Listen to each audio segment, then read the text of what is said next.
Episode 8 of The Last of Us is the most intense yet. Welcome back to Nerdist News. I'm Hector Navarro, and today we're getting trapped in a Colorado resort in the middle of a harsh winter. And no, I'm not talking about Jack, Wendy, or little Danny Torrance. We're talking about The Last of Us. Hey, wasn't it around here that the Donner Party got snowbound? The 8th penultimate episode of the series based on the game of the same name came out this past weekend, and it covered one of the sections of the game that fans were most excited to see when the series was announced. I don't see anybody. And we want to get into everything that happened, as well as every reference to the game, including that big one I know you're all thinking about. But first, we got to give you a spoiler warning because we will be discussing this episode of The Last of Us, titled When We Are in Need, in depth, and we want to give you the chance to grab something to eat, maybe some venison stew, and watch the episode. What is it? Venison. The episode opens on a funeral in the resort-turned-village of Silver Lake, Colorado. We will later learn that this is the dude Joel choked out a couple episodes back and got a bat shard to the gut in return. The village gathers in Todd's Steakhouse, whose sign advertises chops. And chopping is something we'll get a lot of later on in the episode. David, the pastor, reads from the Book of Revelations, chapter 21, and tries to comfort the daughter of Alec, the dead man. Too bad the ground is too hard to dig into to bury the body. They'll bury him in the spring. Sure, buddy, we believe you. What is it? Venison. The sign that hangs up in the steakhouse is also straight from the restaurant in the game. David and another member of the community, James, discuss how much food they have left. The answer is not a lot. Then they go hunting after David questions James's faith. And of course, James is the biggest Easter egg of the entire episode because if his voice sounds familiar, it's because he's played by Troy Baker, the actor who brought Joel Miller to life in the original game version of The Last of Us. And this episode sure puts him on the other side of his role as Joel, where now he's trying to hurt Ellie instead of protect her. Now we check back in with Joel and Ellie. The bleeding has stopped, but the new danger is infection. A ratty mattress in a dirty basement is not a sterile environment. Trust me, I know. Their food is dwindling. Merely a couple of bites of jerky left. Too bad they don't have any biscuits. Yeah, I want some biscuits. Ellie decides to go hunting. While she doesn't get the rabbit she spots like she does in the video game, she does manage to wound a deer, also the same as the video game.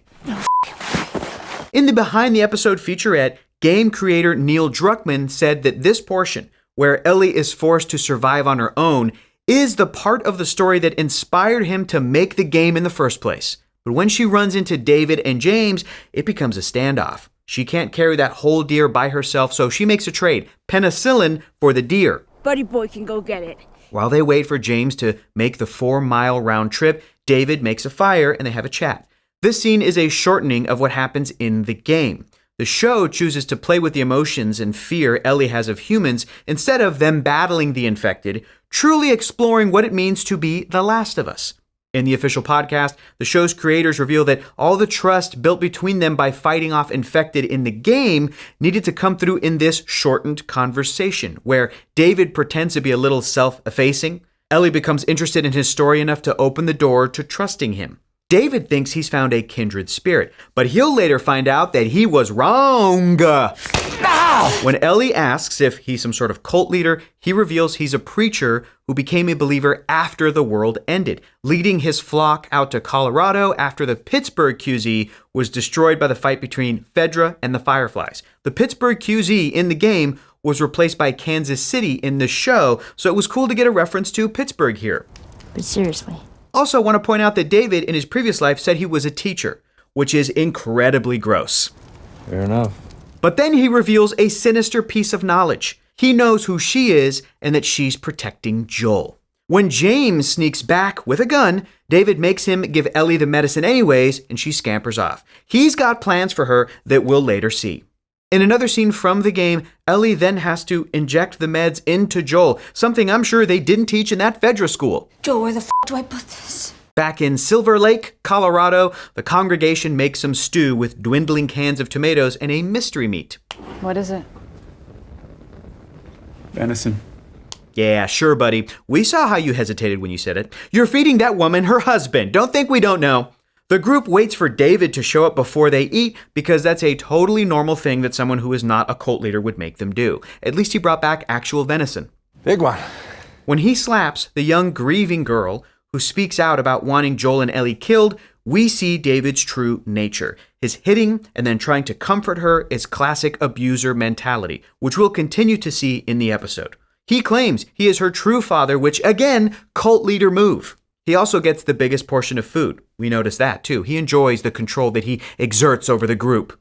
James also seems to be the only one who has trouble eating the human meat because he's one of the few who knows. Everyone else digs in. And it's nasty. The next morning, Joel is still in rough shape. And when Ellie does her chores, she spots David and his cronies coming for her and Joel. Her plan is to hide Joel and lead the group away from him. She does give Joel a knife to defend himself, but looking at him, his chances are rough. Don't you not fall asleep.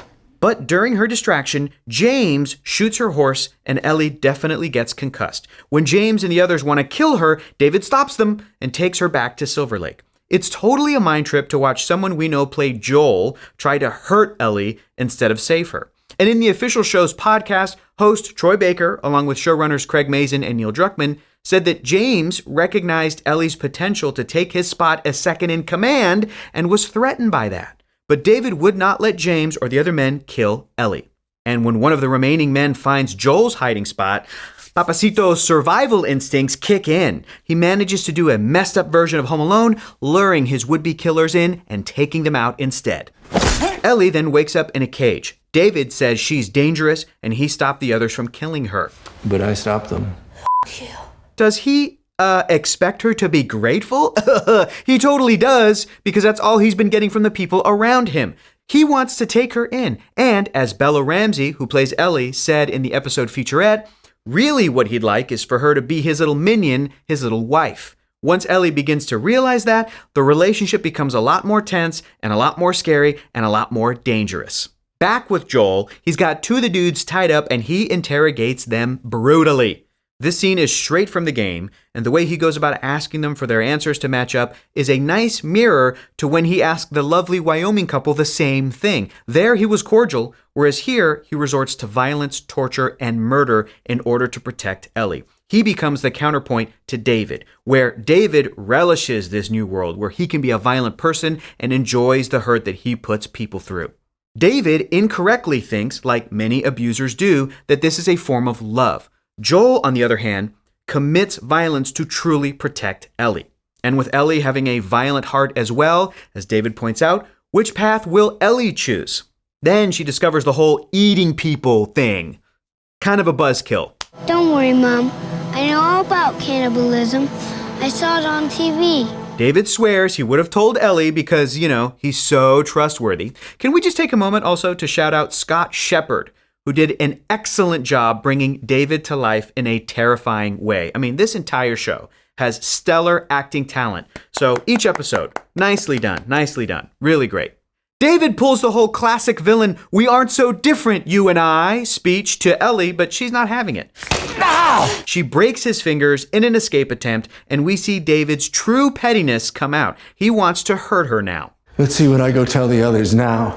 Tell them that Ellie is a little girl who broke her f***ing finger! Joel stumbles into the resort and finds the dead horse and Ellie's backpack, along with the humans who the residents of Silver Lake have been harvesting for meat. But we're not going to show that last part, because it's too nasty. Don't worry, Mom. I know all about cannibalism. David comes back with James to chop Ellie into little pieces. Ellie bites David and then tries the Hail Mary pass of, "You're infected now." This gives her enough time to chop James in the neck and escape into the steakhouse with David on her heels, similar to the game. R.I.P. Troy Baker's character. It was great to see you as part of the show. It was truly awesome. Yeah. Ellie then sets fire to some drapes, but David is too concerned about getting revenge on Ellie to do the smart thing and save himself. Then he admits what the audience saw all along, that hurting is the point for him. Then we get some more chopping as Ellie has to save herself in a moment that will stick with her for life.